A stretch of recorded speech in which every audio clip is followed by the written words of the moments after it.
வணக்கம். திமுக தலைமையிலான மதசார்பற்ற முற்போக்கு கூட்டணியில் அங்கம் வகிக்கும் எழுச்சி தமிழர் என் அன்பு தம்பி திருமாவளவன் அவர்களின் வாழ்த்துக்களை பெற்ற வேட்பாளர்கள்.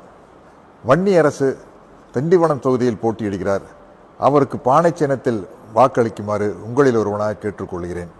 விடுதலை சிறுத்தைகள் கட்சியில் இருக்கிற இந்த 8 வேட்பாளர்களும் வெறு வேட்பாளர்கள் இல்லை, சமூக நீதி போராளிகள். சட்டசபைக்கு இவங்க போனால் அவங்க தொகுதிக்கு மட்டும் இல்லை, ஒட்டுமொத்த தமிழ்நாட்டுக்கே நல்லது. கூட்டணி கட்சியில் இருந்தாலும் கூட கூட்டணி கட்சியின் தர்மத்தை காப்பாற்றி கொண்டே உரிமைக்காக உரக்க குரல் கொடுப்பவர்கள் நம்முடைய விடுதலை சிறுத்தைகள் கட்சியின் வேட்பாளர்கள்.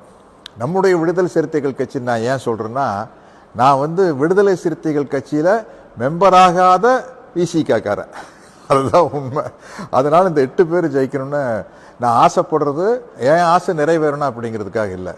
தமிழ்நாடு வளமாக இருக்க வேண்டும், இந்த தொகுதிகள் வளமாக இருக்க வேண்டும், திமுக கூட்டணியில் ஏற்படுத்தப்பட்ட வளர்ச்சி திட்டங்களும் நலத்திட்டங்களும் வெற்றிகரமாக தொடர வேண்டும்.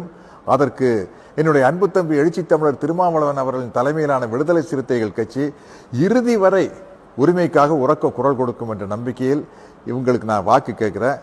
என்னுடைய ஆசையை பூர்த்தி செய்வது மட்டுமல்ல, தொகுதிக்கும் நன்மை செய்து தமிழ்நாட்டுக்கும் நன்மை சேர்க்க வேண்டும் என்று கேட்டுக்கொள்கிறேன். இதற்கு ஒரு சின்ன உதாரணம்னா, தம்பி திருமாவளவன் அவர்கள் பார்லிமெண்ட்டுக்குள்ள அப்படி காலடி எடுத்து வச்சா பார்லிமெண்ட்டை நடுங்கும். அப்படிப்பட்ட தலைவரின் கீழ் நிற்கும் இந்த தொண்டர்களும் அவர் மேலே தான் இருப்பாங்க. அப்படிப்பட்ட தலைவரின் கீழ் நிற்கும் இந்த தோழர்களும் அப்படித்தான் இருப்பார்கள். ஆகவே அவர்களுக்கு வாக்களிக்குமாறு பணிவன்புடன் கேட்டுக்கொள்கிறேன். நன்றி, வணக்கம்.